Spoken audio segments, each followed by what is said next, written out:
औज़ुबिल्लाहि मिनश्शैतानिर्रजीम बिस्मिल्लाहिर्रहमानिर्रहीम अल्हम्दुलिल्लाह वस्सलातु वस्सलामु अला अहलिहा। तक़लीद के हवाले से लास्ट क्लास में भी हमारी शायद कुछ बहुत मुख्तसर बात हुई थी मेरे ख्याल में। कुछ याद है आपको कहाँ तक बात पहुँची थी हमारी?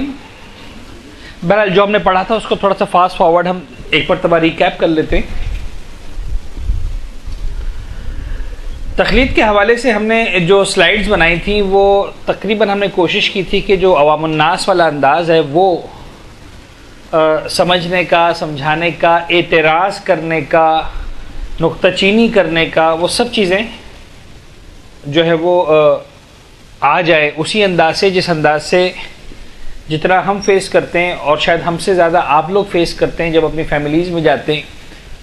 तो बहुत सारे अफराद ऐसे होते होंगे जो डेफिनेटली आपकी बात को एक्सेप्ट करते होंगे, समझते होंगे। There are people who are ready to learn, जल्दी सीख लेते हैं, जल्दी एक्सेप्ट करते बात को। लेकिन ऐसे अफराद भी होते हैं जो स्टबर्न होते हैं, एक बात को जल्दी से डाइजेस्ट नहीं कर पाते, एक्सेप्ट नहीं कर पाते, समझ नहीं पाते जल्दी से। उन्हें बाज़ औक़ात थोड़ा सा दुश्वारी होती है बात को समझने में, समझाने में। तो अल्फाज वही होते हैं, लहजे बदल जाते हैं। एक बार मैं कहता हूँ कि सर मुझे बताएंगे आप तक़लीद किसे कहते हैं? ये भी एक लहजा है, वो भी यही सवाल सामने लिखा है। और एक लहजा होता है कि तक़लीद क्या होती है? अल्फाज वही होते हैं। तो अब आपको जो लहजा अच्छा लगता है वो लहजा आप इन अल्फाज के लिए चूज़ कर सकते हैं समझने के लिए। ये किसकी इजाज़त है और ये क्यों ज़रूरी है? ये सारे अल्फाज जो आते हैं। फिर जो अहम तरीन सवालात में से रैंडमली मैंने इसको लिखा, जाहिर सी बात है कि सरकार के होते हुए जो है वो किसी और की तक़लीद क्यों भाई? व्हाट्स द कॉन्सेप्ट कि हम इमाम के होते हुए किसी और की तक़लीद पर जाएं? तो इसको भी हमने शायद लास्ट क्लास में थोड़ा सा कैटर किया था, याद है? जब हमने कहा था कि इलाज क्यों करवा रहे हो इमाम को छोड़कर किसी और से, या मिसाल के तौर पर कुछ और क्यों करवा। क्या तक़लीद करना अक़ल की तौहीन नहीं है? यानी हम जब कहते हैं कि तक़लीद करो तो उर्दू ज़बान में मैंने आपसे शायद उस वक्त भी अर्ज़ किया था कि एक साबिक़ा जो है वो लगता है तक़लीद के साथ। क्या लगता है वो? अंधी तक़लीद। यानी जब भी तक़लीद की बात आती है तो वो लोग जो अपोज़ करते हैं वो फ़ौरन से कह देते हैं अंधी तक़लीद। हम अंधी तक़लीद को नहीं मानते, अहले बैत का दीन अंधी तक़लीद को नहीं मानता। यस ऑफ कोर्स अहले बैत का दीन अंधी तक़लीद को नहीं मानता, लेकिन उस तक़लीद को ज़रूर मानता है जो खुली आँखों के साथ हो। मुझे पता हो कि मुझे किसको फॉलो करना है, बिल्कुल उसी तरह से जिस तरह से आप ज़िंदगी के हर उस मामले में कि जहाँ देखते हैं कि या तो आपके पास एक्सपर्टीज़ बिल्कुल नहीं है या आपसे अच्छा एक्सपर्ट मौजूद है, तो मामले की सीवियरिटी को देखते हुए, मामले की संगीनी को देखते हुए आप हमेशा किसी बड़े एक्सपर्ट की तरफ रुजू करते हैं। मुमकिन आप में से बहुत सारे अफराद हों जिनको सिलाई कढ़ाई आती हो, लेकिन ज़रूरी नहीं है कि हर वो बच्ची जिसको सिलाई कढ़ाई आती हो वो अपनी शादी का जोड़ा भी खुद ही सिए। मुमकिन है किसी ऐसे बड़े के पास जाए कि नहीं यार ये बड़ा अहम मामला है, इसको आप सीख दें मिसाल के तौर पर। राइट, ये चीज़ें होती है एंड सो ऑन। फिर एक सवाल आता है कि मुख्तलिफ मराजीन के नज़रियात भी तो एक दूसरे से मुख्तलिफ हैं। इस सवाल को हमने कैटर किया था, कुछ नहीं किया था, इसको करना है, इस ध्यान में रखिएगा। क्या तमाम उलमा का एहतराम ज़रूरी नहीं? और अगर हाँ, यानी अब ये उस लेवल पर बात आती है सारी कि शुरू के सवालात वो थे कि जहाँ पर अभी कुछ तक़लीद ही समझ में नहीं आई क्या होती है। बट वंस वी डिसाइडेड कि हाँ तक़लीद होती है, समझ में आ गया, यस एक्सेप्टेबल है, दुनिया के हर काम में एक्सेप्टेबल है, तो रिलीजन में भी एक्सेप्टेबल है और रिलीजियस बैकग्राउंड में भी जो है वो गुंजाइश है कि हम किसी को फॉलो करें, जैसा वो कहे ऐसा कहते जाए, ठीक। तो फिर एक सवाल बड़ा मुश्किल सा पैदा होता है और ये एक तरह से उन लोगों की तरफ से सवाल होता है जो बेसिक फ़िलासफ़ी ऑफ तक़लीद को एक्सेप्ट कर लेते हैं, समझ जाते हैं, डाइजेस्ट कर लेते हैं, लेकिन अभी भी मुकम्मल तौर पर डाइजेस्ट नहीं कर पाए। तो वो ये सवाल करते हैं कि भाई फिर तमाम उलमा के काबिल एहतराम नहीं है? अगर तमाम उलमा काबिल एहतराम है तो फिर जो है वो एक ही की तक़लीद की आप बात क्यों कर रहे हैं? और इसकी मिसाल बड़ी बड़ी क्लियर होती है कि साहब जब हमारे महल्ले में कई सारे डॉक्टर्स अवेलेबल हैं तो हम जो है वो पाबंद नहीं है कि एक ही डॉक्टर के पास जाएं। जब कई सारे हॉस्पिटल्स अवेलेबल है कराची में तो हम किसी का भी चले जाते हैं, छोटे मोटे क्लिनिक में भी चले जाते हैं, हॉस्पिटल चले जाते हैं। इस डॉक्टर के पास वो नहीं तो उसके पास वो नहीं तो उसके पास वो नहीं तो उसके पास, बहुत इजीली हम चले जाते हैं। तो why we should concern always the best and the आलम एंड वन ओनली, और बाकी सब का इनकार क्यों करते हैं? वहीं पर एक तरह से उसी अल्फाज को दूसरे अल्फाज, ये आलम क्या होता है भाई, क्योंकि हम कहते हैं कि भाई आलम के पास जाना, तो what is this Alam. Start करते हैं फ़लसफ़े तक़लीद। फ़लसफ़े तक़लीद सिंपल, अगर हमें पूरे इस फिनोमेनन को समझना है तो बेसिकली द फ़लसफ़े तक़लीद इज, जो नहीं जानता वो उससे पूछे जो जानता है। सिंपल। देखिए, ये बात मैंने कल की क्लास में भी कही, मुमकिन है कल की क्लास के कुछ स्टूडेंट्स यहाँ पर हों, आई डोंट नो। अभी इसको मैं फिर समझाना चाहता हूँ। इस बात को आप अच्छी तरह से समझने की कोशिश कीजिएगा, बड़ी इंपॉर्टेंट है ये बात कि उसूल दीन और फुरूए दीन ये दो हमारी तालीमात का हिस्सा है, ठीक है ना। बेसिकली हमारी जो दीन की तालीमात है वो इन दो कैटेगरीज में डिवाइड होती हैं, उसूल दीन और फुरूए दीन। तक़लीद कहाँ पर है?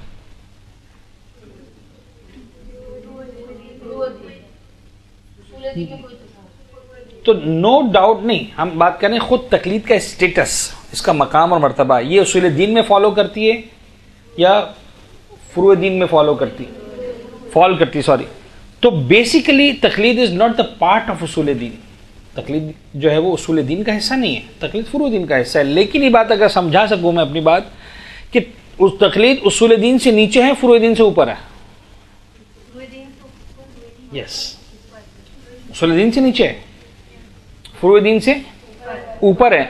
इसलिए कि नमाज, रोजा, हज, ज़कात ये सब उसके बाद सही या गलत होना डिसाइड होगा जब आपकी तक़लीद डिसाइड होगी। Of course it is not the part of, यानी इसकी इंपॉर्टेंस को मैं समझाना चाह रहा हूं कि टू एन एक्सटेंट। देखिए, बाज़ औक़ात क्या होता है कि एक चीज खुद इंपॉर्टेंट होती है, उसे इनकार नहीं है, नमाज से बढ़कर कोई चीज इंपॉर्टेंट नहीं है, लेकिन वो चीज जिस पर नमाज अटकी हुई है वो शायद उस हवाले से ज्यादा इंपॉर्टेंट हो जाए कि जब तक इसको आप डिसाइड नहीं करोगे तब तक आप नमाज का सही या गलत होना डिसाइड नहीं कर सकते हो। जब तक आप इसको डिसाइड नहीं करोगे, रोजे का सही या गलत होना डिसाइड नहीं कर सकते हो। जब तक आप इसको डिसाइड नहीं करोगे तब तक हज या उम्रे का सही या गलत होना डिसाइड नहीं कर पाओगे। तो टू एन एक्सटेंट, यानी समझाने की लिए कर रहा हूं कि अगर हम एक जहन के अंदर एक हायरार्की बनाना चाहें, एक लिस्ट बनाना चाहें, एक प्रायोरिटीज की लिस्ट बनाना चाहें, तो फर्स्ट ऑफ ऑल उसूल दीन, उसके बाद फुरूए दीन के अंदर सबसे पहली चीज जो आएगी वो क्या आएगी? तक़लीद आएगी। और ये बात जहन में रखिएगा कि तक़लीद जितना ज्यादा फिक़ही मसला है उससे ज्यादा अक्ली मसला है। देखिए, नमाज पढ़ने का अक्ल नहीं कहती, नमाज पढ़ने का कौन कहता है? शरीयत कहती है। रोजा रखने का कौन कहता है? शरीयत कहती है। हज करने का कौन कहता है? शरीयत कहती है। तक़लीद करने का कौन कहता है? अक्ल कहती है। जिस तरह उसूल दीन अक्ल से मानने हैं, और इसलिए मैंने कहा कि उसूल दीन से नीचे है। ऑफ कोर्स इसका लेवल तौहीद और अदल और नबूवत और इमामत वाला लेवल नहीं है, लेकिन जिस तरह अक्ल हमको गाइड करती है खुदा की तरफ, अक्ल हमको गाइड करती है तौहीद, नबूवत, अदल, इमामत की तरफ, क़यामत की तरफ, इसी तरह से अक्ल समझाती है कि जब ये कर लिया तो ये करना है। हम जो रुक रहे हैं थोड़ा सा तक़लीद पर, थोड़ा सा टाइम ले रहे हैं, आपका 1-2 क्लासेस हो गए, शायद एक क्लास और हो जाए, उसका बेसिक रीजन यही है कि हम चाहते हैं कि ये देखिए, ये एक मामला तय हो गया तो अब आगे की मिसाल के तौर पर 25 साल 50 साल तय हो गए आपके, यानी इसमें कोई शक नहीं है कि स्कूलिंग इसलिए कि स्कूल में तालीम होनी है। 2 साल अगर मैट्रिक से पहले तो 12 साल, और अगर 3 है तो 13 साल अपने बच्चे को आप भेजते हैं। 3 साल के, 2 साल के, 2.5 साल के बच्चे को स्कूल में भेजते हैं, तो 12 साल की जो तालीम है एक्चुअली वो इंपॉर्टेंट है, लेकिन वो बेस करती है उस पहले डिसीजन पर कि कौन से स्कूल में डलवाना है बच्चे को। तो आप यही कहते हैं ना कि बाबा इसको अच्छी तरह से थोड़ा सोच लो, रिसर्च कर लो, डिसाइड कर लो, क्योंकि एक बार बच्चे को डाल दिया तो रोज रोज स्कूल चेंज नहीं करेंगे हम। समझ में आ रही बात? ये उसी तरह का लेवल है कि बाबा सबसे पहले इसको तय करो कि अपने आप को किसके हवाले करना है, किस सिस्टम में डालना है, उसके बाद जो है वो सारे इबादतें, अमल वगैरह सब तय होंगे। तो इस हवाले से हम तक़लीद पे रुकेंगे बार बार। आपको शायद ऐसा लगेगा बाज़ औक़ात कि मैं रिपीट कर रहा हूँ बातों को, लेकिन इसकी खालिस जो है वो उसका रीज़न ये होगा कि आई वॉन्ट कि ये आपके जहनों में अच्छी तरह से बैठ जाए। और मैं आपसे प्लीज़ रिक्वेस्ट करूँगा कि बिलावजह के सवाल खैर नहीं होने चाहिए, बिलावजह टाइम ज़ाया रहो, लेकिन जो सवाल आप लोग फेस करते हैं, जेन्युइन क्वेश्चंस, आपको लगता है कि इस चीज़ को मैं एड्रेस नहीं कर रहा हूँ, डिस्कशन में नहीं ला रहा हूँ और बात आगे बढ़ जाएगी, please raise your hands, question create करें, ताकि जो है वो एक बात समझ में आए कि हम जिस माशरे में, इसलिए कि हमको सीखना भी है और टू एन एक्सटेंट सिखाना तो शायद बहुत ज़्यादा नहीं है, लेकिन क्लियरिफिकेशन ज़रूर देनी है उन लोगों को कि जो समझने को बाज़ वक़्त तैयार नहीं होते। तो जो नहीं जानता वो उससे पूछे जो जानता है। सिंपल, आसान तरीन बात यह है कि हमने जनाब अली जो है वो सीखना है, कोशिश करनी है उससे कि जनाब अली जो जानता है, जो सीख चुका है, जो मेहनत कर चुका है, उससे कि पूछ लें। और दुनिया के हर काम के अंदर हम यही करते हैं, चाहे मेडिसिन की बात हो, चाहे मिसाल के तौर पर घर बनाने की बात हो, चाहे कपड़ा सीने की बात हो, चाहे मिसाल के तौर पर जो है वो घर का नलका सही करने की बात हो, इलेक्ट्रिशियन की बात हो, हर काम दुनिया का हर आदमी अगर कर भी सकता है तो नहीं करता। जरूरी नहीं है कि हर डॉक्टर हर बीमारी का इलाज कर ले और हर कारपेंटर अपने घर में खुद ही काम करे और मिसाल के नहीं होता। बाज़ औक़ात इंसान जानते होते भी नहीं कर पाता। वो कहते हैं कि ठीक है एक्सपर्ट को बुला लो, वो कर लेगा कि जान छूट जाएगी। बल्कि टू एन एक्सटेंट अइम्मा ताहिरीन ने इन सिस्टम्स को फॉलो किया है। हर काम अइम्मा कर सकते थे, लेकिन अइम्मा के घरों में मजदूर भी आते थे काम करने, दूसरे काम करने वाले आते थे।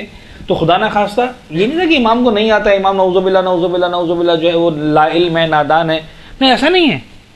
दुनिया का कोई भी काम इमाम बेस्ट कर सकता है, लेकिन ठीक है इसी सिस्टम को इमाम फॉलो करते थे। खैर उसको हम तकलीद नहीं कहेंगे, बट पर्टिकुलरली जब यहाँ पर आएगी बात तो उसको हम तकलीद करना कहते हैं कि हमसे पूछते हैं, उससे हम गाइडेंस लेते हैं।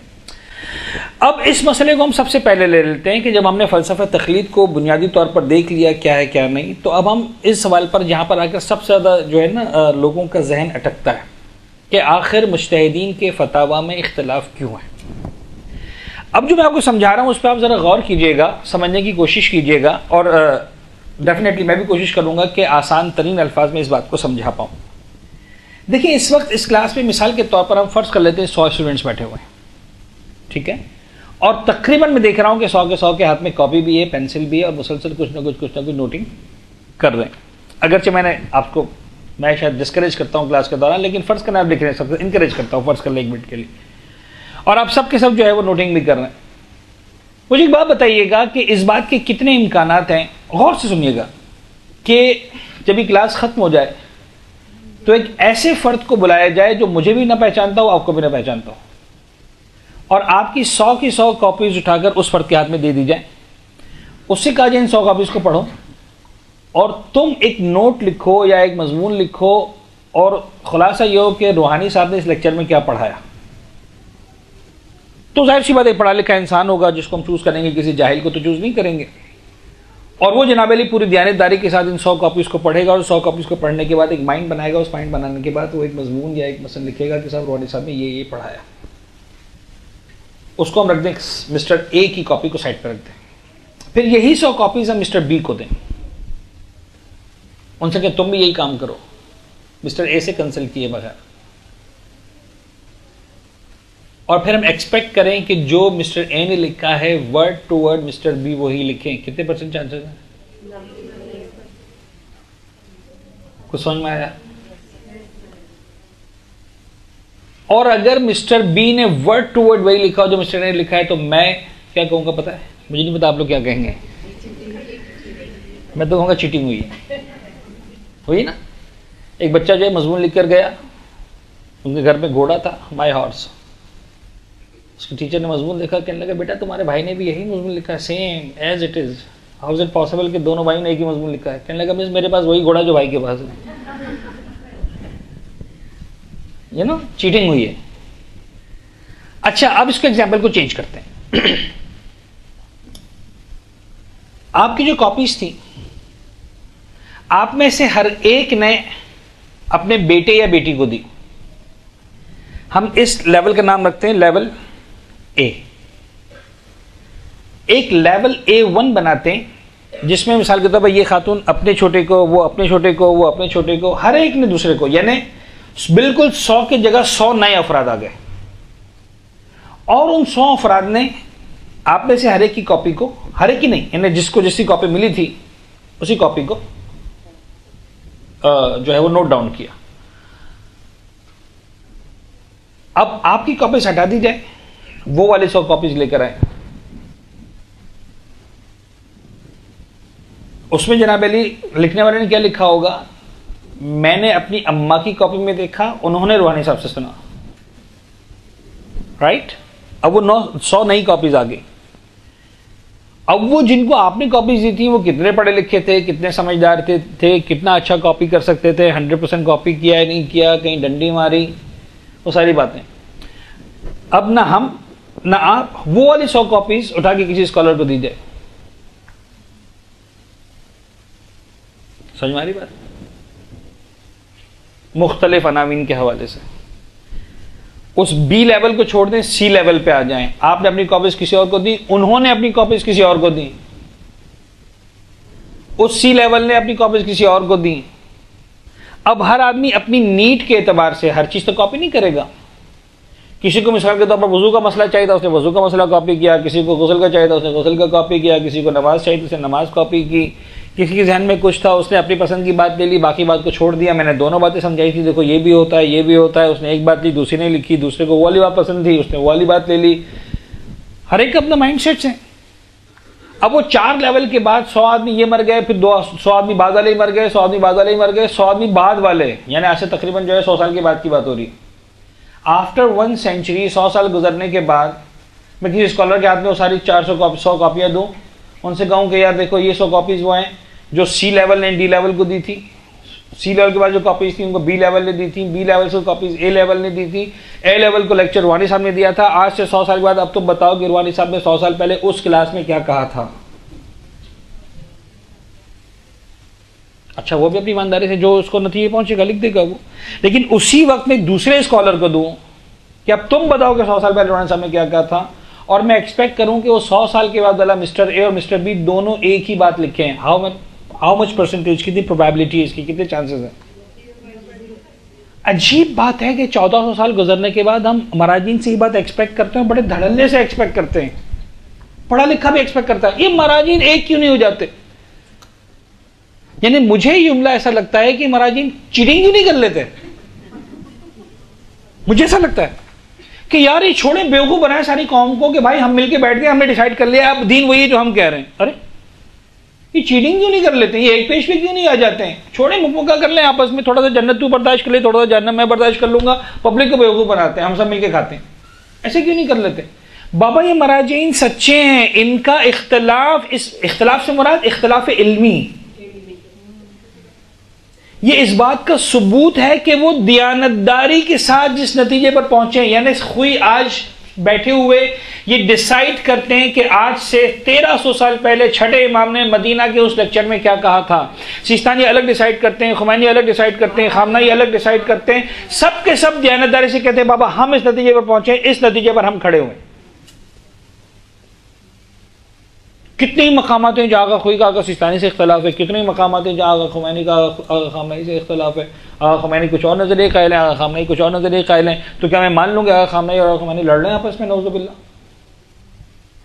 दोनों का झगड़ा वगड़ा हो गया कोई आपस में ना हो। उनका एक इल्मी नजरिया, इनका एक इल्मी नजरिया, कंप्लीटली डिफरेंट नजरिया आते हैं। लेकिन क्या फर्क पड़ता है जब मुझे पता है कि जो काम कर रहा है मर्जे वो पूरी दयानतदारी के साथ कर रहा है। That's it, and that's I am sure कि यस वो दयानतदारी के साथ कर रहे हैं। बात खत्म हो जाती है, फिर क्या फर्क क्या पड़ता है? तो मराजीन के फतवा में इख्तलाफ, यानी ये जो एग्जाम्पल मैंने आपको दी 4-5 मिनट में मैंने खत्म कर ली। लेकिन अगर आपको अंदाजा है कि इसे आपको पूरा डेवलप करना चाहिए इस एग्जाम्पल को, तो आधे घंटे 1 घंटे में सिर्फ एक एग्जाम्पल बनेगी पूरी। इसलिए कि अगर वाकई एक दयानतदार आदमी बैठा होगा ना आज से 100 साल के बाद, 200 साल के बाद, 300 साल के बाद, वो पता है क्या करेगा? वाकई दयानतदार होगा तो वो सिर्फ आपकी कॉपीज को नहीं देखेगा, वो उन किताबों को देखेगा जिन्होंने आपके बारे में लिखा है। कि वहां एक खातून बैठी थी, मिसाल के तौर पर वो PhD डॉक्टर थी। एक बच्ची बैठी थी जो क्लास 8 में थी, उसकी मां जबरदस्ती लेकर आ गई थी। एक खातून वो थी जिसको अलिबे भी नहीं आती थी, उसको टाइम पास करना होता था, घर में टाइम नहीं कटता था, तो वो आगे बैठ गई थी। एक वो थी जिसका देवबंद के ताल्लुक था, वो सिर्फ जासूसी करने के लिए आई थी, देखिए शियों में होता क्या है। शायद यहां पर ही सच्चाई ना हो, लेकिन वहां सच्चाई थी। यानी ऐसा नहीं है कि जनाब कोई बहुत मैरिट पे सिलेक्शन होता था कि कौन छठे इमाम के दर्स में आकर बैठेगा, जिसका दिल चाहता था बैठ जाता था। बनो अब्बास के जासूस भी होते थे, पढ़े लिखे भी होते थे, जाहिल भी होते थे, अमीर भी होते थे, गरीब भी होते थे, बद्दू भी होते थे, कुछ नहीं आता था, वो सब बैठे हुए। अब आज मुझसे कहा जाए कि उनकी कॉपीज देके फैसला करो, तो मुझे पहले पढ़ना पड़ेगा कि बाबा हमें समझदार कौन था, नासमझ कौन था, हाफजा किसका अच्छा था, किसका हाफजा अच्छा नहीं था, किसकी लिखाई तेज थी, किसकी लिखाई तेज नहीं थी, कौन ज्यादा तेज महफूज कर सकता था, कौन कम महफूज कर सकता था, किसने वहीं पर बैठकर लिखा था, किसने घर जाकर लिखा था। इसलिए मुझे तो आज कुछ नहीं मालूम, तो इससे पहले कि इनकी कॉपीज को देखूं, पहले उनके बारे में मालूमात हासिल करूं। जब सबके सब बारे में मालूमात हासिल कर ली, कल भाई फंस गए। ए लेवल सिर्फ नहीं, बी लेवल भी है, 100 दूसरे भी हैं। उन 100 के बारे में मालूमात की कहानी, सी लेवल भी है, उनके बारे में मालूमात की का डी लेवल भी है। अगर कहीं पर एक भी झूठा आ गया तो फर्ज कर लें ए लेवल का जो आदमी था वो सच्चा था, बी का सच्चा था, सी का सच्चा था, डी का झूठा था। अब डी कह रहा है कि मैंने सी लेवल से सुना, मुमकिन है कि डी वाला झूठ बोल रहा हो, उसने ना सुना हो सी वाले से, वो नाम इस्तेमाल कर रहा हो सिर्फ सी वाले का। यानी समझाने के लिए मैं कह रहा हूं कि फर्ज कर लें खुदा ना खास्ता आप में से कोई ऐसा करे कि जाकर मेरे नाम से के बाद मंसूब कर दे, रूहानी साहब ने ये कहा, और जिस इंसान से कहे वो रूहानी साहब की इज्जत भी करता हूं, उनकी बात भी मानने को तैयार हो, लेकिन ये कौन गारंटी करेगा कि जो आप बोल रहे हैं रूहानी साहब के नाम से वाकई वो कहा भी इन्होंने। आज आपको कितनी हदीस मिलती है छठे इमाम ने कहा, पापा छठे इमाम का नाम मोहतरम, लेकिन ये डिसाइड कौन करेगा कि वाकई छठे इमाम ने कहा। इसलिए कि छठे इमाम नहीं कह रहे कि मैंने ही कहा, वो कह रहा है कि छठे इमाम ने कहा। अब पहले उसके बारे में डिसाइड करो वो कौन है। और दयानतदारी यह है कि मराजीन अहादीस को पढ़ने से पहले इल्म रिजाल को पढ़ते हैं, जिसका एक तरह से कोई ताल्लुक नहीं इल्म हदीस से, लेकिन 100% ताल्लुक है। आज की दुनिया में जो लोग पढ़े लिखे हैं, यहां पर मैं उनसे बात कर रहा हूं कि अगर आप किसी यूनिवर्सिटी में जाते हैं और एक शख्सियत पर आप मुकम्मल रिसर्च करते हैं तो आपको कई साल लगते हैं, and you are suppose to get the PhD degree, एक शख्सियत। और जितनी PhD उनसे जाके पूछूं तो वो भी कहेंगे साहब हमने पूरी जिंदगी रिसर्च नहीं की, हमने तो 5 किताब इधर से पढ़ी, 6 वहां से पढ़ी, 7 वहां से पढ़ी और लिखते दे दिया, हमें क्या पता पूरी जिंदगी क्या थी उनकी। अभी भी हमारी रिसर्च 100% मुकम्मल नहीं, अभी भी गुंजाइश है इसमें रिसर्च करने की। हमने तो उनकी जिंदगी के एक एस्पेक्ट को लिया था, उनकी फैमिली लाइफ को हमने सिर्फ लिया था। वो कहेगा हमने उनकी सिर्फ पॉलिटिकल लाइफ को लिया था, वो कहेगा हमने जनाब अली अल्लामा इकबाल की सिर्फ पोइट्री को लिया था, बाकी वो कैसे थे हमें क्या पता, बीवी के साथ क्या सलूक था, बच्चों के साथ क्या सलूक था, हमें क्या पता उनका। एक एस्पेक्ट, एक एंगल। हमारा एक मर्जे बिला मुबालगा में अर्ज करूं हजारों अफराद पर PhD करता है, यानी 1000 PhDs के बराबर होता है सिर्फ इल्मे रिजाल में, इल्मे फिक़्ह और इल्मे उसूल और इल्मे कलाम तो छोड़ दें। ये इतनी मेहनत करने के बाद, क्योंकि उसके अंदर वो उनको सब निकालना पड़ता है। मैं आपको छोटी सी बात बताऊं, अरबी जबान है ना, उर्दू में भी खैर ऐसा ही, जी हाँ जी नहीं, लेकिन खैर मैं आपको उर्दू में समझाऊं। ला यजिब और यजिब, यजिब ये जीम बे, इसको मतलब वाजिब है, ला यजिब यानी वाजिब नहीं। बाबा इस तरह प्रिंटेड किताबें नहीं होती थी कि एक किताब 10,000 किताबें छप गई, एक आदमी की जिंदगी भर की कमाई होती थी वो एक किताब। यानी आज अगर वो किताब मार्केट में बिकने के लिए आए तो उसकी शायद वैल्यू होगी मिलियंस के अंदर। अगर आज मिल जाए कोई ऐसी किसी बसर अबू बसीर की लिखी हुई किताब, मोहम्मद इब्न मुस्लिम की लिखी हुई किताब, जो छठे इमाम के दर्स में बैठते थे, आज वो कोई किताब मिल जाए तो उसकी किताब बाकी $मिलियन में होगी, करोड़ों अरबों रुपए की होगी एक किताब। अब वो किताब होती थी उनके पास, कोई मांगने वाला दोस्त आ गया, यार वो मोहम्मद मुस्लिम की किताब दे दो अपनी, यार तुम्हारी मेहरबानी, क्या करना है, कॉपी करनी है। अब मोहम्मद इब्न मुस्लिम ने वर्ड टू वर्ड नहीं लिखा था, उस जमाने की कागज की इंडस्ट्री, कलम की इंडस्ट्री वो सब नहीं थी जो आज हमारे पास अवेलेबल है। इतनी फ्लुएंट पेन है, लिखते लिखते कलम की नोक टूट गई, इंक गिर गई, कागज फट गया। कागज भी हाई फाई क्वालिटी नहीं होती थी, कभी दरख्तों की छाल होती थी, कभी कपड़ा होता था, कभी कागज होता था, कभी पता नहीं क्या होता था। अब उसने अबू बसीर ने अपने माइंडसेट के एतबार से पूरी तकरीर का एक पॉइंट लिखा था सिर्फ, बस जैसे जुमला में लिखा हुआ आपके सामने, उसने जुमला लिख लिया, उसको पता था इसका मतलब क्या, डिटेल क्या है। अगले ने पूरा लेक्चर नहीं सुना, वो सिर्फ जुमला लिख रहा है, उसे क्या पता वजाहत क्या है जुमले की।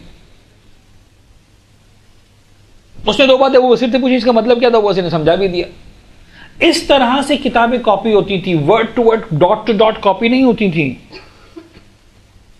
उसमें बेईमानी होती थी। बेईमानी क्या होती थी, एक जालिम आ गया दरमियान में, बाकायदा तौर पर हिस्ट्री के अंदर जाकर देखें आपको मिलेगा, कहने लगा मैंने सिर्फ इतना काम किया, वो बसीर की सारी किताब को कॉपी किया, जहाँ यजिब था वहाँ ला यजिब कर दिया, जहाँ ला यजिब था वहाँ यजिब कर दिया, बस दैट्स इट। ला जहाँ नहीं था वहाँ हटा दिया, जहाँ था वहाँ लगा दिया, जहाँ नहीं था वहाँ से हटा, जहाँ नहीं था वहाँ से लगा दिया, जहाँ था वहाँ से हटा दिया, खत्म। अब वो बसीर बेचारे को पता भी नहीं है, वो दूसरे कामों में लगे हुए हैं, मोहम्मद मुस्लिम को पता भी नहीं है। वो किताब वहां से 1 महीने बाद वापस आ गई, उसी दिन दूसरा आ गया, कहने लगा तुम ले जाओ। अब जब तक पता चले कि ला हट चुके हैं तब तक वो 6 जगह कॉपी हो चुकी थी। अब 3 कॉपीज कह रही है कि वो वसीर ने कहा कि इमाम ने फरमाया ला यजिब, 3 कॉपीज कह रही है वसीर कहते हैं कि इमाम ने फरमाया यजिब। कौन डिसाइड करेगा क्या सही था क्या गलत था? वो 6 भी सच्चे हैं, वो 6 भी सच्चे हैं, वो वसील भी सच्चा है, इमाम भी सच्चे हैं। कौन पहचानेगा कि ये ला था और नहीं किया गया या नहीं था और लगाया गया? रिसर्च एक गूगल करने का नाम नहीं है कि साहब हमने गूगल किया, देखें वहां साहब ये कहां से मर्जी लेकर आ गया कि हलाल है और हराम है, हमने गूगल किया, देखे फला चीज लिखी हुई। एक हदीस लेके आ जाते तो पता नहीं समझते कि कौन सा तीर मार दिया उन्होंने। They do not know the even the meaning of research. इसकी मिसाल ऐसी है कि आपको ब्रेन ट्यूमर और दिमाग के अंदर की रस का इलाज करना, और आपके सामने मैंने गूगल किया था, मुझे पता है क्या करना, मैं खुद ही बच्चे का दिमाग काट के सही कर दूंगा। और करें जरा, कभी ट्राई करें, गूगल करके अपने बच्चे के दिमाग का ऑपरेशन करें। गूगल किया मैंने, गूगल में हाउ टू भी लिखा हुआ है ना, अब तो ऑपरेशन भी आ गए, how to operate brain child, वो लिखा हुआ, डॉक्टर ने करके भी दिखाया। तुम भी कर डालो अपने घर में, छुरी काटे तो है, वैसे भी नहीं हो सकता। हम दीन के साथ बाज़ औक़ात मजाक करते हैं। आखिर मुज्तहिदीन के फतवों में इख्तलाफ क्यों है? मेरा सवाल इससे उल्टा है, आखिर मुज्तहिदीन के फतवा में इख्तलाफ क्यों ना हो? अगर नहीं होगा तो मैं समझूंगा कि बेईमानी हो रही है कुछ ना कुछ। दयानतदारी, सच्चाई, शराफत यह है कि इख्तलाफ हो। इख्तलाफ बेईमाना कि झगड़ा ना हो आपस में, लेकिन इल्मी एतबार से आज से 1200 साल पहले, 1300 साल पहले, 1350 साल पहले डिसाइड करने क्या हुआ था, कैसे हम डिसाइड करें और कैसे हम कहें कि यही बात थी। नजरियात हैं। मैं आपको एक छोटी सी एग्जाम्पल देता हूं, बहुत ही छोटी एग्जाम्पल, आपको समझ में आए कि मैं कहना क्या चाह रहा हूं। चांद का मसला मुमकिन आपके हिसाब से बहुत बड़ा मसला हो। अब यकीन जानिए, जब इल्म फ़िक़्ह में आते हैं ना, तो चांद का मसला बहुत छोटे मसाइल में से है। मसला ये कि मसला है ऐसा कि इसका इंपैक्ट बहुत बड़ा है, वरना इल्मी तो बहुत छोटा सा मसला। क्या मसला है भाई? फर्ज करें साहब पाकिस्तान में चांद नजर नहीं आया, इल्मी एतबार से, सच्चाई के एतबार से, दियानत के एतबार से देख लिया, चांद नजर नहीं आया, नहीं था इस काबिल की नजर आता। इसलिए कि चांद जब छुपता है तो उसके बाद जब दोबारा उसको सूरज से इतनी रोशनी मिलती है कि वो इतनी रोशनी रिफ्लेक्ट करे कि इंसानी आंख से वो चांद नजर आने के काबिल हो, तो एक वक्त होता है जब वो नजर आने के काबिल होता है। काफ़ी देर तक, काफ़ी घंटों तक, बल्कि कई दिनों तक, 2-3 दिन तक वो नजर आने के काबिल नहीं होता। 27-28 को गुरूब हो जाता है, उसके बाद दोबारा नए सिरे से तुलू होता नहीं नजर आया। लेकिन अब वो नजर कभी भी नजर आना शुरू हो सकता है, 1 घंटे बाद, 1.5 घंटे बाद, 2 घंटे बाद, 3 घंटे बाद, 4 घंटे बाद, टाइम है, अच्छा खासा फर्क पड़ता है। अब पाकिस्तान में सूरज डूबा, वो चांद नजर आने के काबिल नहीं था, नजर नहीं आया। मुफ्ती मुनीर रहमान साहब ने, फर्ज करने पूरी रवायत हिलाल कमेटी ने, शिया, सुन्नी, वाबी, देवबंदी, बरेलवी, सब ने कहा भाई पाकिस्तान के उफ़ुक़ पर चांद नजर नहीं आया। डिसाइड हो गया यस, नजर नहीं आया। आखिर कभी तो नजर आएगा। पाकिस्तान में 6 बजे सूरज डूबा था, पाकिस्तान में बज गए रात के 8 हैं, 2 घंटे हो गए सूरज डूबे हुए। अब मिसाल के तौर पर इराक जो 2 घंटे पीछे हमसे, अब वहां पर सूरज डूब रहा था जब वहां पर शाम के 6 बजे, जब पाकिस्तान में कितने बज चुके? मुमकिन है चांद उस वक्त नजर आने के काबिल हो गया। फर्ज करें वहां भी नजर आने के काबिल नहीं हो, वहां भी सिस्तानी साहब ने अनाउंस कर दिया कि साहब चांद नजर नहीं आया, मराजी ने अनाउंस कर दिया चांद नजर नहीं आया। ओके भाई, ठीक है। पाकिस्तान में भी नहीं, ईरान में भी नहीं, इराक में भी नहीं। पाकिस्तान में रात के 10 बज गए, सूरज डूबे हुए 4 घंटे हो गए। अफ्रीका के मसलन मिसाल के तौर पर जो है वो किसी शहर की बारी आई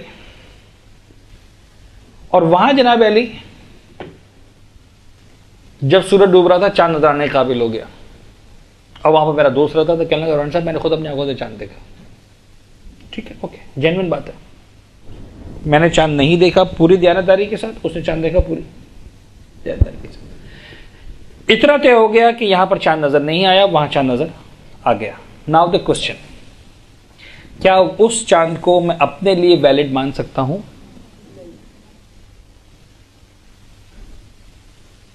सवाल समझ में आ गया? जैसे हम जवाब देना शुरू करते हैं तो मुझे यकीन हो जाता है कि आपको सवाल समझ में आ गया, तो मैं अब सवाल पे नहीं रुकूंगा। आपने फौरन जवाब दिया कि नहीं, लेकिन इस बात के चांसेस हैं कि नहीं मर्जी कहे कि हाँ, और कहते भी हैं, बहुत सारा मर्जी कहते भी कि हाँ। अब दलील क्या है क्या नहीं वो मर्जी जाने, मुझे और आपको न दलील सुनने का पूछने का राइट है, हम पूछ लें, पता चल जाए क्या है, वो सर अपनी जगह, लेकिन हम अपनी मर्जी से डिसाइड नहीं कर सकते, बड़े बारीक मामलात हैं। आपने एक बहुत सिंपल सादा बात की कि सर चांद वहां नजर आए तो वहां के लिए वैलिड है, यहाँ के लिए वैलिड नहीं है। आपने बिल्कुल सादा देसी सिंपल बात की और बिल्कुल सही बात की। कई सारे मराजिन इसी बात के कायल है जो आपने कही। कुछ मराजिन कहते हैं कि नहीं ऐसा नहीं होगा, वो चांद यहाँ के लिए वैलिड है, इसलिए कि कल का दिन जब सूरज निकलेगा और दिन तुलू होगा तो ये दिन सारी दुनिया के लिए एक है, अलग अलग है। तो कैसे हो सकता है कि वहां वालों के लिए वो दिन हराम हो रोजा, इनके लिए वाजिब हो? मुझे नहीं पता सही दलील है या गलत दलील है। I just want to tell you कि जो कह रहा है कि वो चांद वैलिड मान लो, उसके बाद भी कोई ना कोई दलील है। अब जमाने के इमाम डिसाइड करेंगे कि दलील सही थी या गलत। तो अब एक वर्जन ने कहा कि हाँ वो चांद यहां के लिए साबित हो गया, एक कह रहा है कि नहीं साबित नहीं हुआ। इल्मी एतबार से कोई फर्क नहीं पड़ता, ये भी सही लग रहा है वो भी सही लग रहा है। लेकिन मुसीबत यह है कि मसला ऐसा है कि इसका इंपैक्ट जाता है मिलियंस पर। हाँ कह दिया जाए तो करोड़ों लोग रोजा रखेंगे, सॉरी नहीं रखेंगे, हराम हो जाएगा। ना कह दिया जाए तो करोड़ों लोग रोजा रखेंगे, ईद नहीं मनाएंगे, बात कहीं से कहीं पहुंच जाएगी। राइट, इंपैक्ट बहुत ज्यादा है। इल्मी एतबार से बहुत छोटा सा मसला, कोई बहुत बड़ी कयामत नहीं हो रही साहब, हाँ या ना, हो गया नहीं हो, क्या फर्क पड़ता। एक रोजा रखना है, एक रोजा कम रखना है, ज्यादा रखना है, खत्म, कोई मसला नहीं। Not that big deal. और ये मसला आता भी कब है? इत्तेफाकन ये मसला आता भी ईद में, इसलिए कि एक हराम कह रहा है एक वाजिब कह रहा है। वरना पहली रमजान को भी सेम यही प्रॉब्लम होता है पूरी दुनिया में। मुसलमान क्या करता है, कहते छोड़ो यार एक रोजा रख लो, एक्स्ट्रा क्या होगा, ज्यादा शाबान ही होगा ना, क्या फर्क पड़ता है। तो सेम मसला था, इतना बड़ा इंपैक्ट नहीं था। झगड़ा शाबान रमजान के स्टार्ट में होता है कि ईद के स्टार्ट में होता है? हालांकि मसला सेम था, क्यों रमजान में नहीं लड़ लो? इसलिए कि वाजिब हराम का मसला नहीं हो रहा। इंपैक्ट बड़ा हो जाता है रमजान की ईद के मौके पर आकर। रमजान के आगाज में इंपैक्ट इतना बड़ा नहीं होता, हालांकि मसला सेम था। और ये दोनों हम लड़ते हैं कब? रमजान के स्टार्ट में, रमजान के एंड में। इसके अलावा कभी लड़े? रजब में, शाबान में? Who cares? हालांकि 12 महीने मसला है सेम, मसला तो 12 महीने, लेकिन who cares? बड़े मजे से हम कह देते हैं यार सऊदी अरब में कल 12 रबीउल अव्वल थी, आज हमारे आज 12 रबीउल अव्वल, ओके। ईरान में कल 15 शाबान थी, आज हमारे आज 15 शाबान, ओके। कोई मसला होता है? कोई क़यामत आ जाती, कोई हलाल हराम फतवे कुछ? हालांकि सेम मसला है, यानी severity of the problem is same but the impact is different.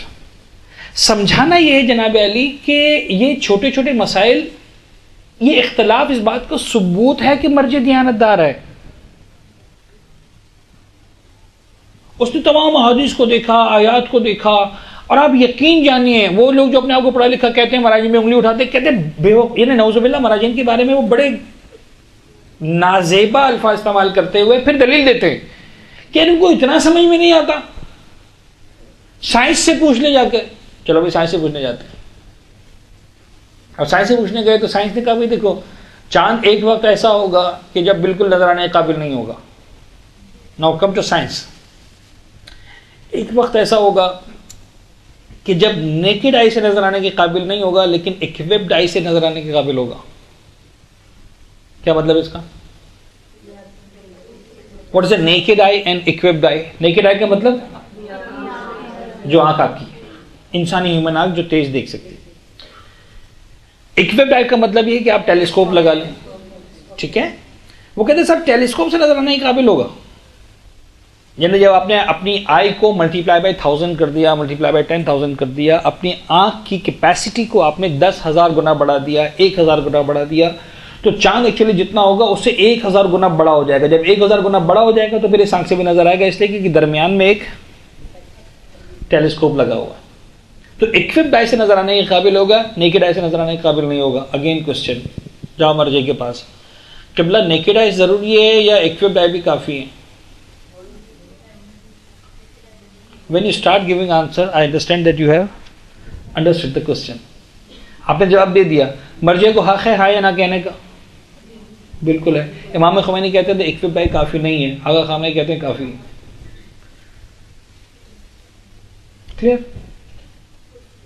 कौन सही है कौन गलत है हम में हिम्मत फैसला करने की? जमाने के इमाम आएंगे वो बताएंगे। तुम्हारी बात सही थी, ये तुम्हारी बात सही थी, खत्म होगी बात। क्लियर है? समझाना चाह रहा हूं कि ये है मसाइल। 1400 साल पहले इक्विडाई का कॉन्सेप्ट नहीं था।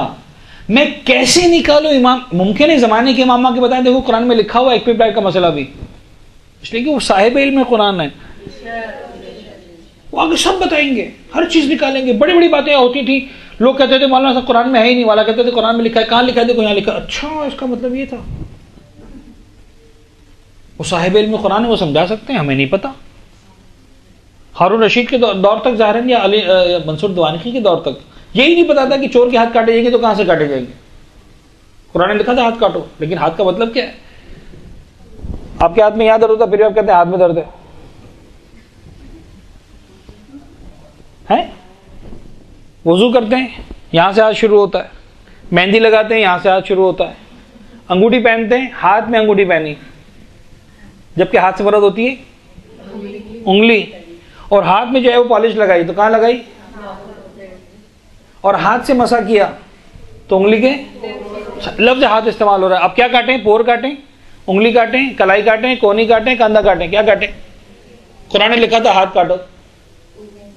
हर एक को अपनी मर्जी से राइट मीनिंग करने का इमाम ने बताया कुरान में लिखा हुआ है। कैसे? खैर वो तफसील में नहीं जाना मुझे।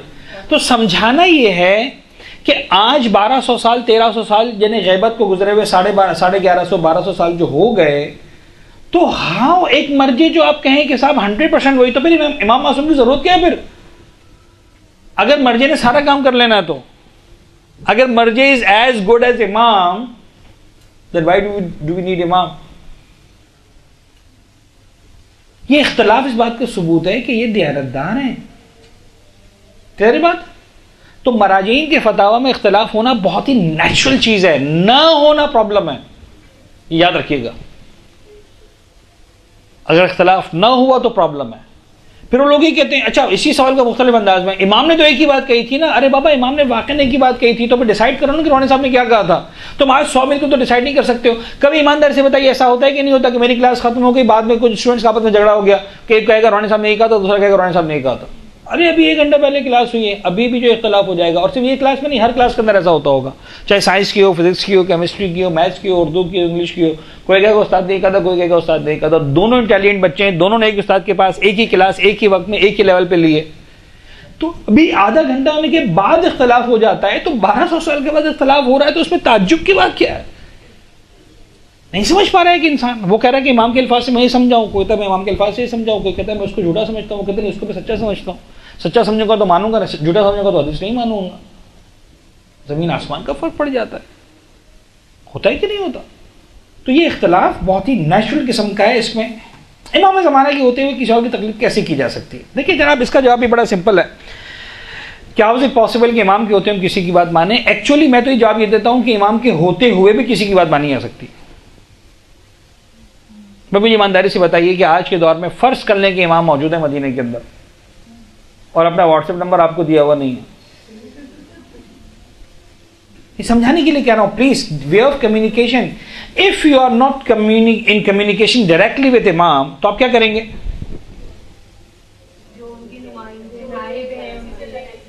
कोई जानने वाला जा रहा होगा तो उसे पूछेंगे ना, यार जाना तो इमाम से अगर मिलना तो मेरा सवाल पूछ लेना। अब उसने पूछा, वापस आया, आपको बताया, आप किसकी मान रहे हैं, उसकी या इमाम की?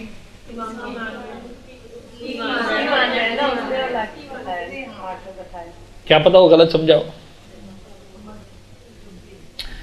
क्या पता उसने आपका सवाल ही गलत समझाया हो इमाम को। वो तो मासूम नहीं जो गया था आपका सवाल सुन के।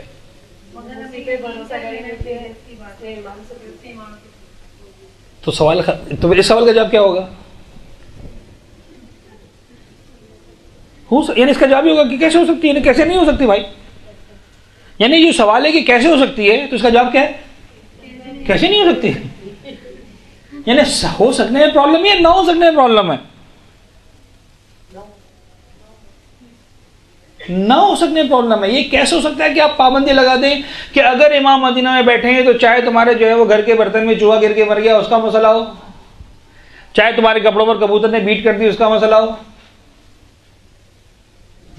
उस वक्त तक अमल मत करना जब तक इमाम से डायरेक्ट मत पूछ लो। खबरदार, तुम्हें इजाजत नहीं किसी और की बात मानने की। तुम्हारा अब्बा जाके आए पूछ के, वो अपने अब्बा के लिए, तुम जाके खुद पूछो इमाम से। ऐसा होता है क्या?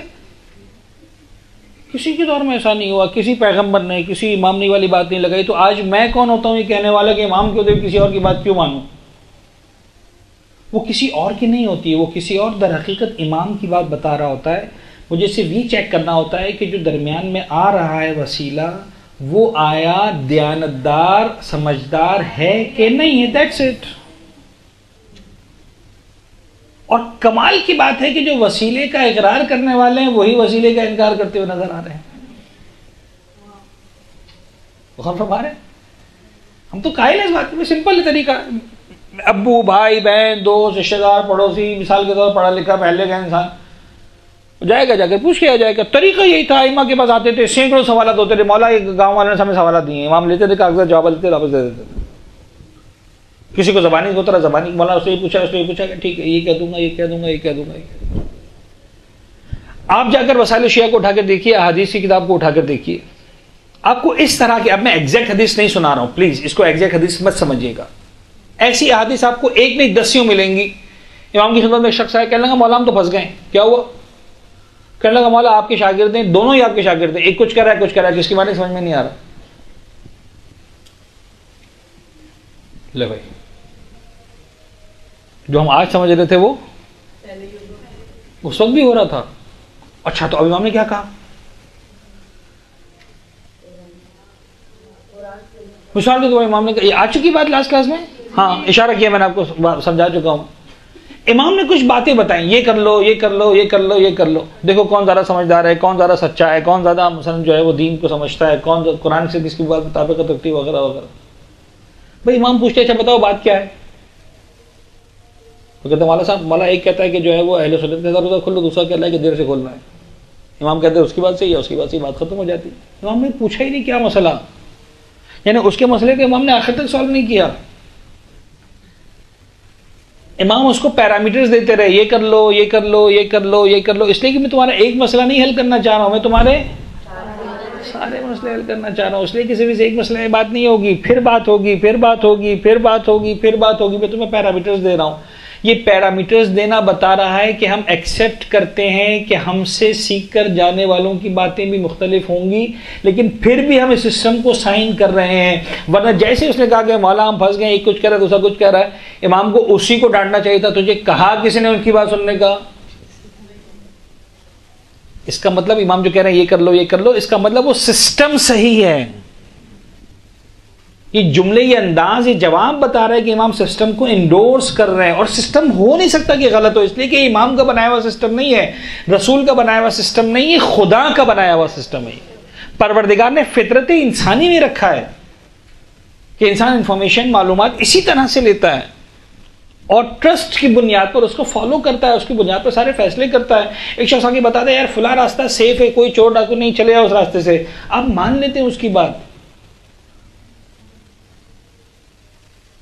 आप जान न पहचान जिंदगी में पहली मर्तबा देखा होता है कि इंसान को, फर्ज कर लें आपको यहां से आप ऐसे इलाके में जहां पहले कभी नहीं गए, किसी बस में बैठे, आप उस बस में आपको वहां बैठा दिया, सदर पे उतार दिया, आप सदर आज तक कभी नहीं गए, आपको इंचोली आना है, तो आप किसी पठान से नसवार वाले से पूछेंगे, नसवार बेच रहा है, जिंदगी में आपने उसको पहली मर्तबा देखा है और शायद आखिरी मर्तबा देख रही है, भाई जरा इतना बताना इंचोली कौन सी बस जाएगी? वो कहेगा फुला बस से बैठ जाओ। बैठ जाएंगे कि नहीं बैठ जाएंगे? क्यों मान ली? इमाम मासूम है क्या वो पठान?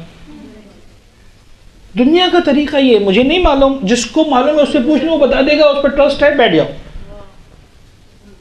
ये तरीका यही है। यानी इसको कैसे मना किया जा सकता है? इसको मना कर दिया तो दुनिया का कोई इंसान घर पर नहीं पहुंच सकता।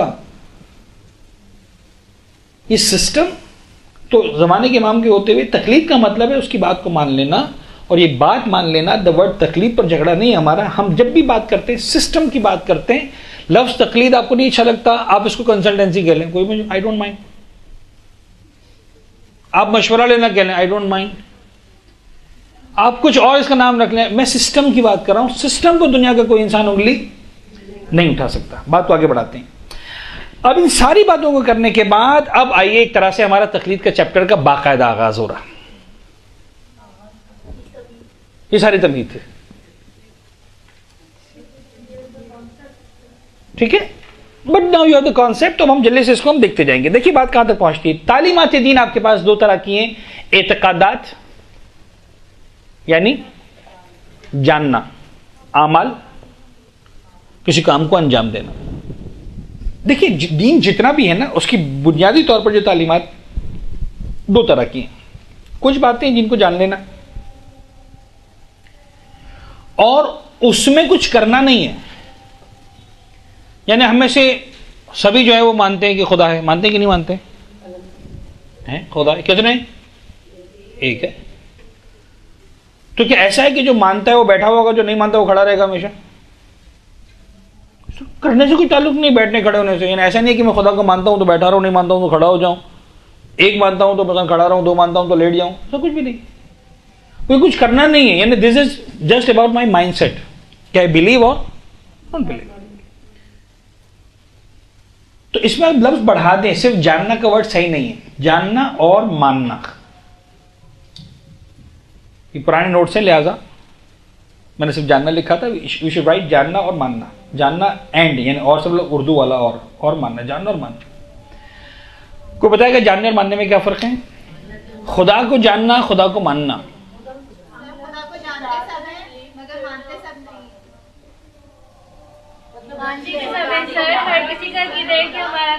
आप लोगों ने जवाब देना शुरू कर दिया, इसका मतलब सवाल अच्छी तरह जहन में बैठता जा रहा है, ठीक है ना?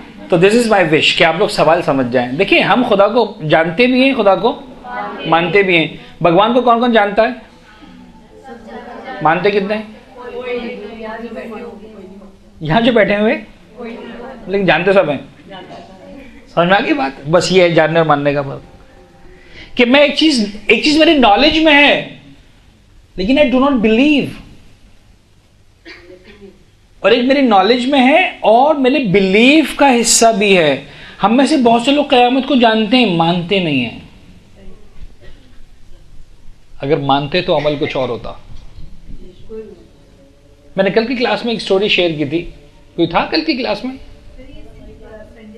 अच्छा, सिर्फ संडे क्लास है।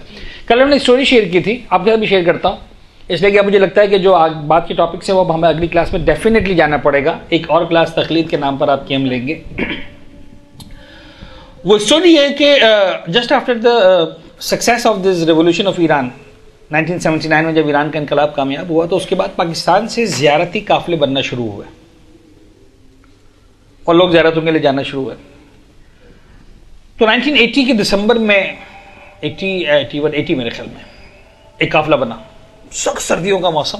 अच्छा, पाकिस्तान में तो इतनी सर्दी नहीं होती, कराची में तो अभी भी दिसंबर चल रहा है, कोई खास अब, बल्कि अब तो अगले साल और ये मुलाकात होगी अगले साल होने वाली।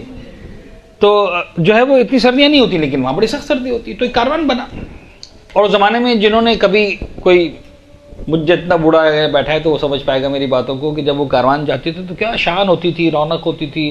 पूरा ख़ानदान छोड़ने आ रहा है, 100 आदमी अगर जा रहे हैं तो शायद 500 आदमी छोड़ने आते थे स्टेशन पर।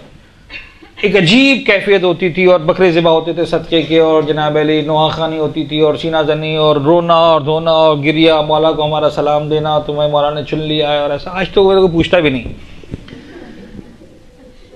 लोग जाकर भी आ जाते, पता नहीं चलता पड़ोसी को कि ज़ियारत पे जाकर आ गया, ठीक है ना? तो वो बड़ी उस तरह की कैफियत थी। अब now what I want to share with you is that के, अच्छा, मैं उसका जो है वो आई विटनेस हूं, इसलिए कि मेरी वालदा गई थी उस कारवान में, पहले कारवान। तो जब हम सामान छोड़ने गए और जब सामान हमने घर से बनाया तो सामान, जो गाड़ी में बैठने वाले अफराद थे वो तो रक्शे में आ गए। जो सामान था कारवान का, इन्हें सिर्फ 4-5 आदमी का, जो घर के जो 4 हमारे 1-2 भाई और सब गए थे, वो पूरा सुजुकी भर के सामान गया। जैसे एक लड़की का जहेज जा रहा है पूरा, वो भी प्रदेश में जो जा रही है, और वाकईन इतना ही सामान। यानी 4 आदमी जा रहे हैं तो 4 बिस्तर चाहिए, सर्दी बहुत ज़्यादा है लिहाजा 8 कंबल चाहिए, 4 तकिए चाहिए, चावल, दालें, घी, तेल। अच्छा, सवाल सिर्फ 2 है, सर्दी बहुत ज़्यादा है, नहीं पता कितनी हो, लिहाजा बचाव का सामान लेकर जाओ। दूसरी बात, जंगज़दा इलाका है। लोगों के जहन में 1965 की वॉर थी कि जहाँ खाने पीने के जो है लाले पड़ जाते हैं, लिहाजा खाना पीना भी लेकर जाओ, सब कुछ लेकर जाओ, क्या पता वहाँ क्या हो, because we don't know, we are blind about the situation over there in Qom and Mashhad, so we don't know anything about this, लिहाजा हर तरह से प्रिपेयर होकर जाओ। अच्छा, ऐन अक्ल के मुताबिक है ये, लिहाजा घी, तेल, चावल, दालें, मिर्चें, नमक, चाय की पत्ती, खुश्क दूध, पता नहीं क्या क्या क्या, हर चीज। फिर ख्याल है कि सब कुछ तो लेकर जा रहे हैं, चूल्हे नहीं होंगे तो क्या होगा, चूल्हे भी लेकर जाओ। एक जमाने में हुआ करते थे, वो प्राइमस कहते थे आई थिंक, वो जो मिट्टी के तेल से चूल्हे जलते हैं, वो जो चूल्हे लिए गए, वो सब ले लिए गए। तो कहा साहब मट्टी का तेल नहीं मिला तो क्या होगा, अब वो डब्बे भरे जा रहे हैं मट्टी के तेल के, वो भी साथ में जा रहे हैं। माचिस की तीली नहीं होगी तो क्या होगा, माचिस भी जा रही है। यानी पूरा का पूरा सामान जो आप तसव्वुर कर सकते हैं 1 महीने की ज़ियारत के लिए, जिस तरह एक लड़की को जहेज देकर रुखसत किया जा रहा हो कि परदेश में जा रही हो, वहाँ कुछ नहीं है, पूरा घर नए सिरे से बसाना है, इस तरह से सामान सारा दे दिया। ओके, हालत ये थी कि ट्रेन के अंदर सामान इतना था कि पैसेंजर्स के बैठने की जगह ही नहीं थी। अब यकीन जानिए गद्दों के ढेर लगे हुए थे, पैसेंजर्स गद्दों के ढेर पर बैठे हुए थे, पेटियों के ढेर लगे हुए थे, पेटियों के ढेर पर बैठे हुए थे। खैर लॉन्ग स्टोरी शॉर्ट, बात खत्म होगी, कारवान चला गया, 1 महीने बाद वापस आया ना। जब वापस आया तो उनके कमेंट्स क्या थे, सुनने वाले थे कि साहब हम तो बड़े बेवकूफ़ बने, वहाँ तो हर चीज़ मिलती है, क्या आसानी है, और ऐसा और वैसा, और कंबल तो इतने सस्ते मिलते हैं, और चावल तो इतनी बेहतरीन क्वालिटी के पाकिस्तान से आधे दाम पर मिलते हैं, और तेल तो साहब ईरान तो तेल प्रोड्यूस करता है, वो तेल यहाँ जो 10 रुपए का मिलता है वहाँ 1 रुपए का मिलता है, और ऐसी और जनाब वहाँ तो क्या ज़बरदस्त सेंट्रल हीटिंग सिस्टम था, और हर जगह बुखारियाँ लगी हुई थी, और हर जगह जनाब अली हुए गर्मी का आराम था। हम तो खामखा इतना सामान लेकर गए, बल्कि एक फ़ायदा हमें हुआ, हमारे गद्दे वहाँ बिक गए, हमारे तकिए वहाँ बिक गए, हमारे लाइक ओके ये सब पता चल गया। अब पता चल गया कि साहब वहाँ पर ये सब चीज़ें मिलती हैं, लेकिन उन्हीं में कुछ ख़वातीन ने कहा कि यार एक बात का ख्याल रखना, लहसुन नहीं मिलता, लहसुन लेकर जाना यहाँ से, अदरक नहीं मिलता, लेकर जाना, मिर्चें तो वो खाती ही नहीं है तो मिर्चें लेकर जाना, राइट। तो अब एक लिस्ट बन गई उन चीज़ों की जो नहीं मिलती और एक चीज़ की जो मिलती हैं। बताने वाले कौन थे, जो आई विटनेस थे, खुद जाकर 1 महीना सफ़र करके आए थे। अब जो खातून गई थी उन्हीं की 2 बहनें जा रही थी जो शादीशुदा थी, और दोनों बहनों ने इस बहन से सब कुछ पूछा था, लेकिन प्रैक्टिकली जब 3 महीने बाद या 2 महीने बाद जब दूसरा कारवान गया तो एक बहन के पास वो सारा सामान था जो पहली बहन लेकर गई थी, दूसरी बहन बहुत कम सामान लेकर जा रही थी। इससे पूछा तुम क्यों नहीं लेकर जा रही हो, उसने कहा बता तो दिया बहन ने कि वहां सब मिलता है। दूसरे से कहा तुम क्यों लेकर जा रही हो, कहा नहीं बता तो दिया लेकिन क्या पता। मुझे समझ में आ गया जानने और मानने का फर्क। जहां इंसान सिर्फ जानता है वहां अमल तब्दील नहीं होता, जहां इंसान मानता है खुद ब खुद अमल तब्दील हो जाता है।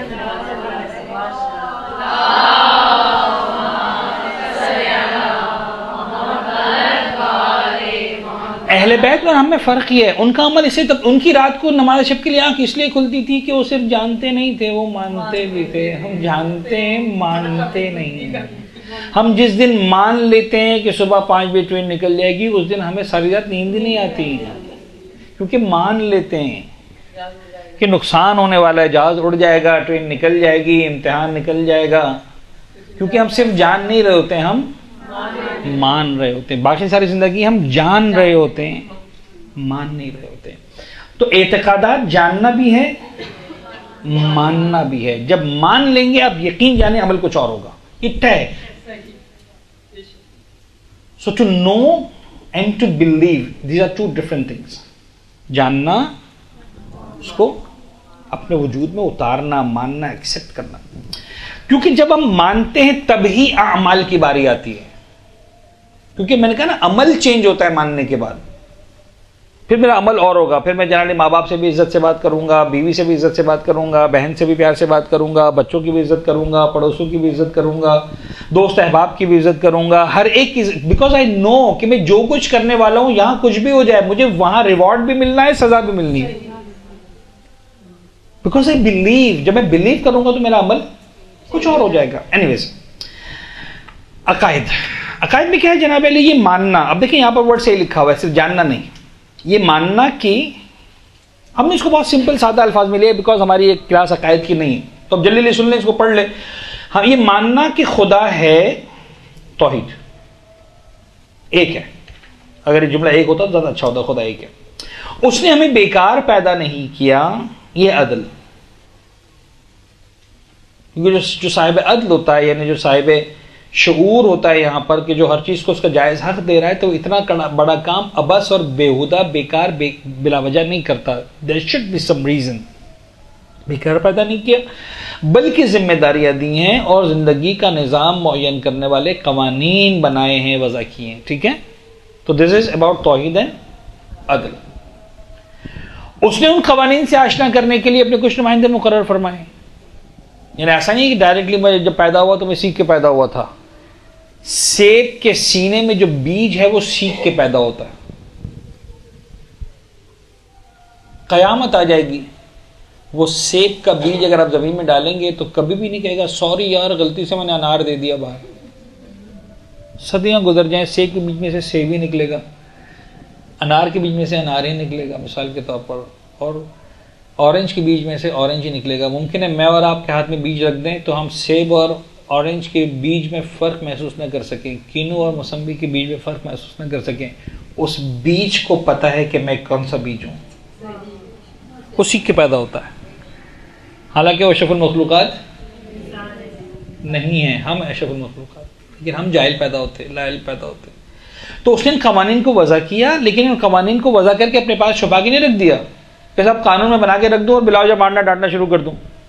तुम सबने आज बिलूज भी नहीं पहना, अरे सर, अरे भाई तुमको पता नहीं था सर, आपने कहा ही नहीं था। ये वैलिड आर्गुमेंट होगा कि नहीं होगा? पता नहीं था, वैलिड होगा। मैं कब डांटने का हकदार हूँ? जब मैंने कहा हो, बताया हो, फिर आपने ना किया हो तो मैं कानून बना लूं, आपको ना पहुंचाऊं और डांटूं? ये खिलाफ अदल है। तो उसने क्या किया, इन कवानीन से आशना कर लिए, कुछ नुमाइंदे मुकर्रर फरमाए हैं जो उसके अहकामात हम तक पहुंचाते हैं। ये कौन सा अकीदा सही हुआ इसके अंदर? नबूवत एंड इमामत। अच्छा एक बात समझा दो, उसने कि टाइम कम है तो इन्हीं बातों को हम मुकम्मल कर लेते हैं थोड़ा सा। यहां प्रॉब्लम क्या है, अकीदे के तक इतनी सी बात है, कुछ नुमाइंदगान इलाही हैं जो उसके पैगाम को हम तक पहुंचाते हुए एक सिस्टम बना है। अब यहां पर अगर ताज्जुब यह है कि आलम इस्लाम बिल उमूम, खास तौर पर बाज औकात अपने वाले भी शर्मिंदगी होती है। अल्लाह वो कहते हैं इनकी हैसियत क्या है नबियों के इमामों की, नऊजुबिल्लाह, इनका काम है डाकिए का काम आगे पहुंचा देना, खत्म, अल्लाह खैर से। अम्मा ने खत मुझे पहुंचाया तो मेरी माँ इंपॉर्टेंट है, यस, उसका खत भी इंपॉर्टेंट है, यस, मुझे डाकिया उसके हाथ क्यों जो है?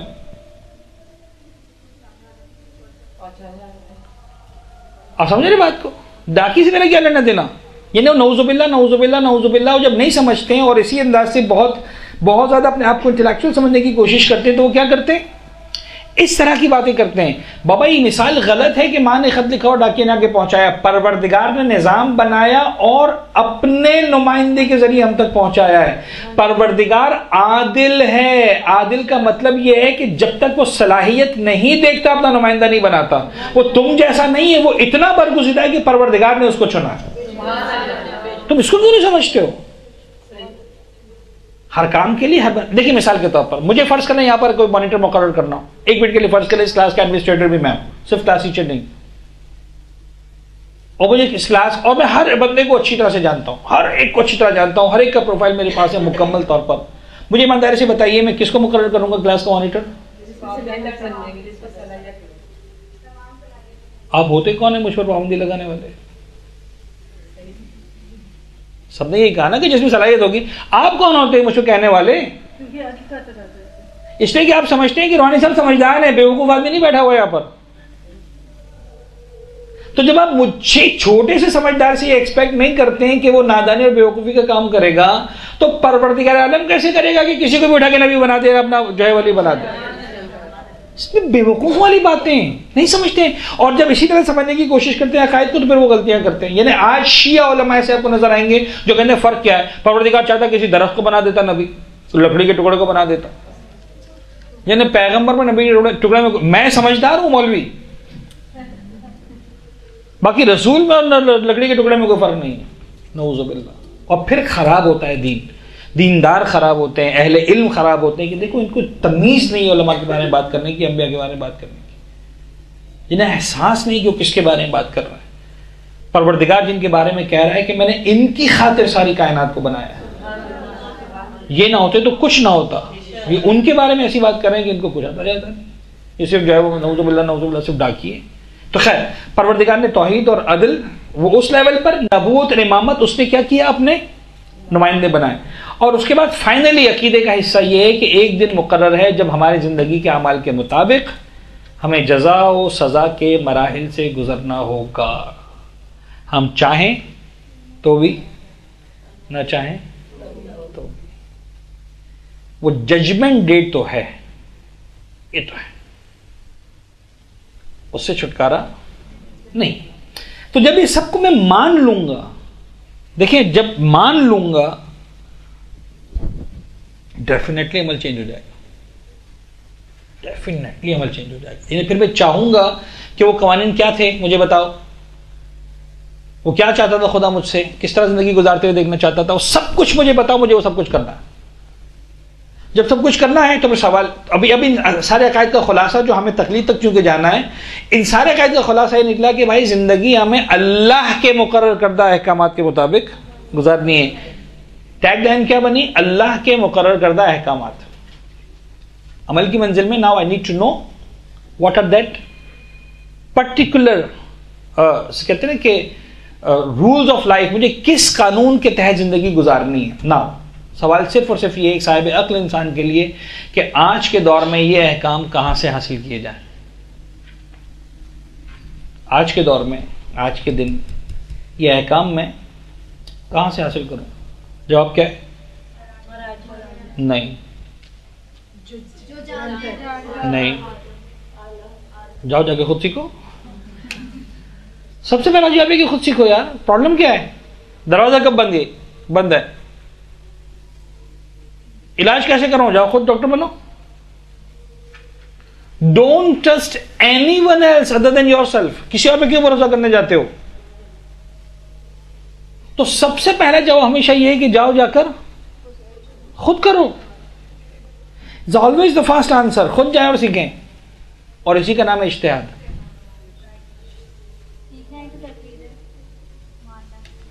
ठीक है, हम इस वक्त पहले लेवल की बात कर रहे हैं रिसर्च की, कि तुम रिसर्च करो, जाओ जाकर ये देखो, तय करो, किताबें उठाओ, साजा के पास जाओ, सब कुछ और सीखो। खुद जाकर अल्टीमेटली डिसाइड करो कि आज से 1200 साल पहले, 1300 साल पहले जब छठे इमाम बैठे हुए थे, दर्स हो रहा था, इमाम ने क्या फरमाया था, पांचवें इमाम ने क्या फरमाया था, छठे इमाम ने क्या फरमाया था, सातवें इमाम ने क्या फरमाया था, आठवें ने, पैगंबर ने, मौला ने क्या फरमाया था। जाओ जाकर खुद डिसाइड करो और वही समझो जो इमाम उस दौर में अपने सामने बैठे वाले को समझाना चाह रहे थे, और कहो आज कसम खाकर के हाँ मैं कह रहा हूं कि इमाम ये कहना चाह रहे थे। बहुत आसान सा काम है, सिर्फ 25-30 साल लगेंगे, वो भी 16 घंटे वाली मेहनत। अगर 8 घंटे वाली की तो फिर 40-50 साल लगेंगे।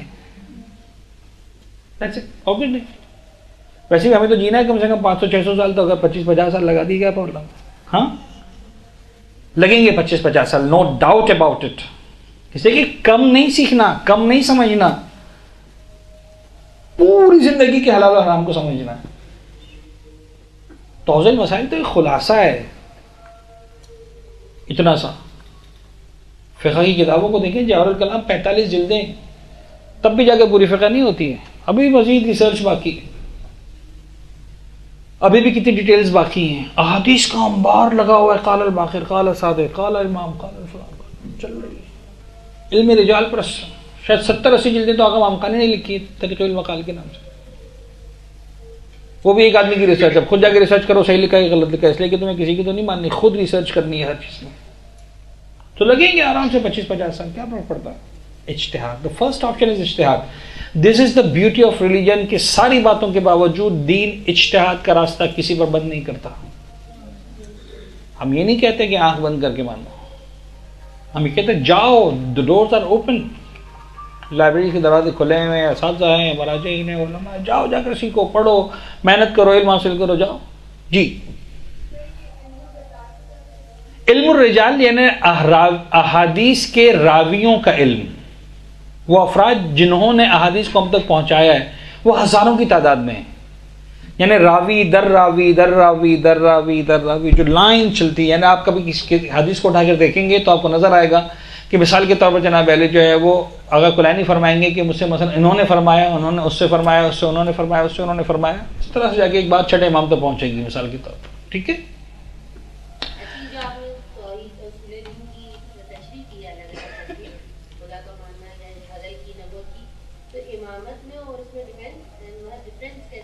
मैं इस वक्त तो उसूल दीन नहीं समझाना चाह रहा था असल में, इसलिए मैंने सिर्फ एक लाइन में बता दिया।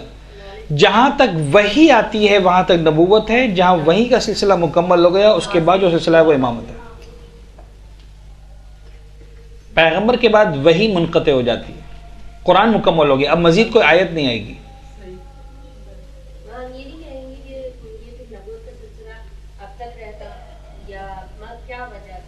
इसलिए कि दीन मुकम्मल हो गया, अल-यौम अकमलतु लकुम दीनकुम, today the religion is completed. अब कयामत तक यही दीन रहेगा। अब जो भी होगा इस दीन को समझाने वाले आएंगे। उसके लिए इमामत चाहिए। यानी इमामत से मुराद, यानी लफ्ज़ इमामत में हमारा झगड़ा नहीं है। हमारा झगड़ा इस बात पर है कि वो परवरदिगार का नुमाइंदा होगा तो वो एग्जैक्टली बता सकता है। गैर मासूम समझने में गलती कर सकता है, मासूम समझने में गलती नहीं कर सकता। वकुल्ल शैइन अहसैनाहु फी इमामिम मुबीन, नहीं काफी किताब मुबीन।